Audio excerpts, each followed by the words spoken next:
আমি অনেক মা-বাবাদের কাছ থেকে শুনেছি, বিশেষ করে মায়েদের কাছ থেকে শুনেছি যে, "আপু, আমি কোনোভাবেই নিজেকে শান্ত রাখতে পারি না। অনেক চেষ্টা করি, তারপরেও নিজেকে শান্ত রাখতেই পারি না।" আজকের ভিডিওটি সেই মায়েদের জন্য এবং সেই জন্য আমি আজকের ভিডিওতে ৪ টি খুব সহজ টিপস শেয়ার করব, যেগুলো আপনাকে আপনার প্যারেন্টিং জার্নিতে অ্যাজ আ মাদার অথবা অ্যাজ আ প্যারেন্ট আরও একটু শান্ত থাকতে সাহায্য করবে।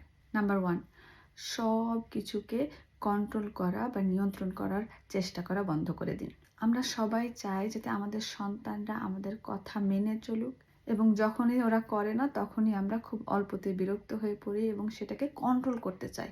আপনি যত বেশি করে কন্ট্রোল করতে চাইবেন, তত বেশি আপনি কন্ট্রোল হারিয়ে ফেলবেন নিজের ইমোশনসগুলির প্রতি। ওরা রাগ করবে, ওরা জিদ করবে, ওরা আপনার কথা শুনবে না, এটাই কিন্তু খুব ন্যাচারাল।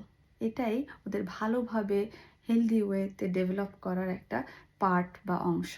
তাই সব কিছু কন্ট্রোল করার দিকে ফোকাস না দিয়ে চেষ্টা করবেন যে আগে কানেকশন করবেন, দেন যেসব জিনিস একেবারেই কারেক্ট না করলেই নয়, সেই জিনিসটা শান্ত সিচুয়েশনে থেকে গাইডেন্সের মাধ্যমে শেখানোর চেষ্টা করুন। নাম্বার 2, সব কিছুকে পার্সোনালি বা ব্যক্তিগতভাবে নেবেন না। আপনার সন্তান যখন রেগে যায়, খুব অল্পতে উত্তেজিত হয়ে পড়ছে, অনেক সময় অনেক চ্যালেঞ্জিং আচরণ শো করছে, এরকম সিচুয়েশনগুলোতে আসলে মোস্ট অফ দ্য টাইম আপনার সন্তান আপনাকে ট্রিগার করার জন্য এসব করে না, বরং ওরা নিজেরাই এই সিচুয়েশনগুলিতে অনেক ওভারওয়েলম ফিল করে।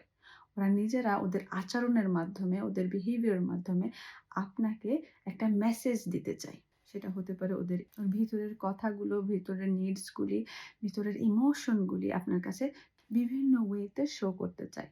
আপনি যখন এরকম সিচুয়েশনগুলোকে পার্সোনালি নেয়া থেকে বিরত থাকতে পারবেন, তখনই আপনি নিজের ভিতর থেকে ইমোশনালি একটু শান্ত থাকতে পারবেন।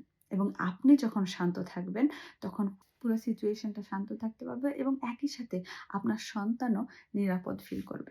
নাম্বার 3, নিজের প্রতি এবং সন্তানের প্রতি অতিরিক্ত কঠোর হবেন না।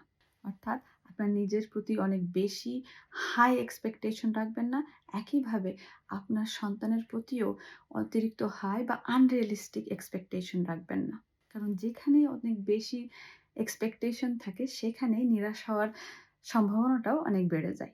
সো আপনার এক্সপেকটেশনকে রিয়ালিস্টিক রাখুন, নিজের প্রতি এবং আপনার সন্তানের প্রতি সহানুভূতিশীল হন।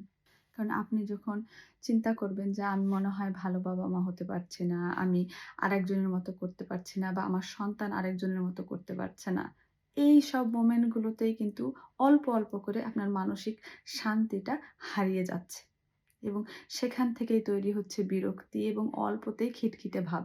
সো আপনি যখন নিজের প্রতি নিজেকে শান্ত রাখবেন, এই বলে যে আমার সিচুয়েশন এবং আরেকজনের সিচুয়েশন কখনোই সেম হবে না, এবং আমাকে যে আরেকজনের মতো হতে হবে বা আমার সন্তানকে যে আরেকজনের মতো হতে হবে, এমনটাও কোনো বিষয় না।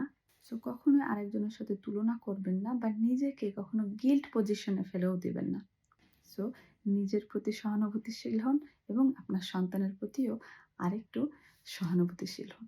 নাম্বার 4, যেকোনো সিচুয়েশনে আপনার সন্তানকে বা অন্য কারো সামনে প্রতিক্রিয়া দেওয়ার আগে কয়েক সেকেন্ডের জন্য একটা পজ নিন। এই ছোট্ট পজটাই আপনাকে সাহায্য করবে আপনার ওভারওয়েলমিং বা ট্রিগার্ড ইমোশনগুলিকে আরেকটু শান্ত করতে।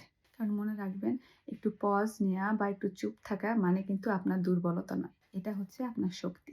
ইনস্ট্যান্ট রিঅ্যাকশন দেওয়া থেকে নিজেকে যখন কন্ট্রোল করতে পারবেন, তখনই তৈরি হবে আপনার সাথে আপনার সন্তানের সংযোগ। ভালো থাকুন।